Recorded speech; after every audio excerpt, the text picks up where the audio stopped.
नमस्कार दोस्तों, स्वागत है आप सभी का मेरे चैनल में। हर हर महादेव। भोलेनाथ की कृपा से आप सभी की समस्त मनोकामना पूर्ण हो। दोस्तों, आज मैं आपके लिए लेके आई हूँ जितिया व्रत कथा।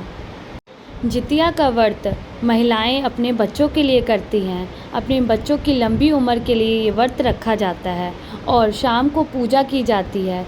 इस व्रत में 24 घंटे निराजल रहना पड़ता है, मतलब पानी नहीं बिल्कुल भी पीना होता है और 24 घंटे बाद पारण किया जाता है।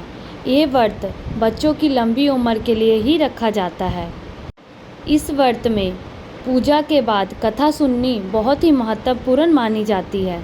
तो ये कथा मैं आपको सुनाने जा रही हूँ, जितिया व्रत कथा। एक समय की बात है, नर्मदा नदी के पास कंचनवती नाम का एक नगर था। नगर के पश्चिम दिशा में मनुभूमि थी, जिसे बालूहट्टा कहा जाता था। वहाँ एक विशाल पाकड़ का पेड़ था। पेड़ के ऊपर एक चील रहता था और पेड़ के नीचे वाले स्थान पे एक लोमड़ी रहती थी। चील और लोमड़ी में बहुत ही गहरी दोस्ती थी। एक बार दोनों ने मिलकर कुछ स्त्रियों को जितिया व्रत करते हुए देखा। उसके बाद इन दोनों ने ये व्रत करने का संकल्प लिया। फिर दोनों ने भगवान जितवाहन की पूजा करने के लिए निर्जला व्रत रखा। व्रत के दिन उस नगर के एक बहुत बड़े व्यापारी की मृत्यु हो गई और व्यापारी का दाह संस्कार उसी स्थान पर किया गया। दिन बीतने के बाद जब रात हुई तब वहाँ मौसम खराब हो गया। बिजली कड़कने लगी और बादल गरजने लगे। वहाँ पर बहुत बड़ा तूफान आ गया। उसके बाद लोमड़ी को बहुत ज़ोर से भूख लगने लगी।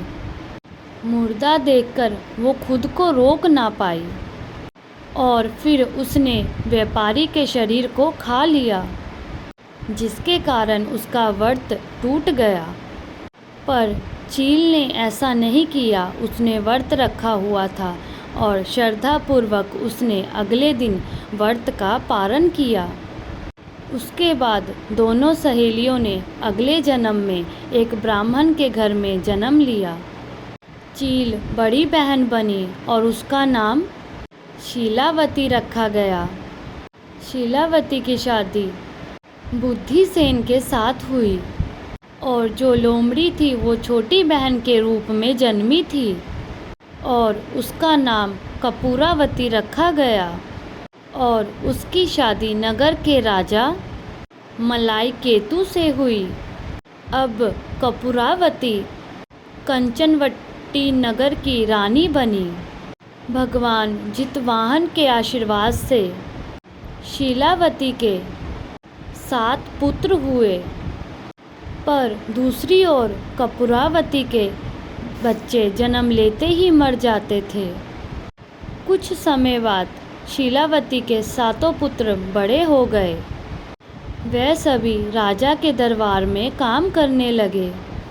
कपूरावती के मन में उन 7 पुत्रों को देख करके ईर्ष्या आ गई और उसने राजा से कह करके शीलावती के 7 पुत्रों के सिर कटवा दिए और 7 नए बर्तन मंगवाकर उस बर्तन में उन 7 पुत्रों का सिर रख दिया और उसके बाद लाल कपड़े से ढक करके शीलावती के पास भिजवा दिया। यह देख कर के भगवान जितवाहन ने मिट्टी से 7 भाइयों के सिर बनवाए और सभी के सिर को उनके धड़ से जोड़ करके उन पर अमृत छिड़क दिया, जिसके कारण 7 पुत्रों में जान आ गई, जिसके कारण शीलावती के 7 पुत्र जिंदा हो गए और फिर वो अपने घर लौट आए और जो कटे हुए सिर रानी ने भेजे थे वो फल बन गए। दूसरी ओर रानी कपूरावती शीलावती के घर से उसके सातों पुत्रों के मर जाने की बात सुनने के लिए व्याकुल थी। जब बहुत देर तक कोई समाचार नहीं आया तब स्वयं ही बड़ी बहन के घर वो चली गई। वहाँ पर जा कर के वो सबको खुशी और जिंदा देख कर के बेहोश होकर गिर गई। जब उसको होश आया तब उसने अपनी बहन को सारी बात बता दी। उसे अपनी गलती का पछतावा हो रहा था। भगवान जितवाहन की कृपा से शीलावती को पूर्व जन्म की बातें याद आ गई। वो कपूरावती को लेकर के उसी पाकड़ के पेड़ के पास गई और उसे सारी बात बता दी। ये सुनकर के कपूरावती उसी समय मृत्यु को प्राप्त हुई। जब राजा को ये खबर मिली तब पाकड़ के पेड़ के नीचे कपूरावती का दाह संस्कार कर दिया। हे जितवाहन भगवान, जैसे आपने शीलावती के सातों पुत्रों की रक्षा की, जो ये कहानी सुन रहे हैं, पढ़ रहे हैं, उन सब पर अपनी कृपा करना, कृपा करना, कृपा करना, कृपा करना, कृपा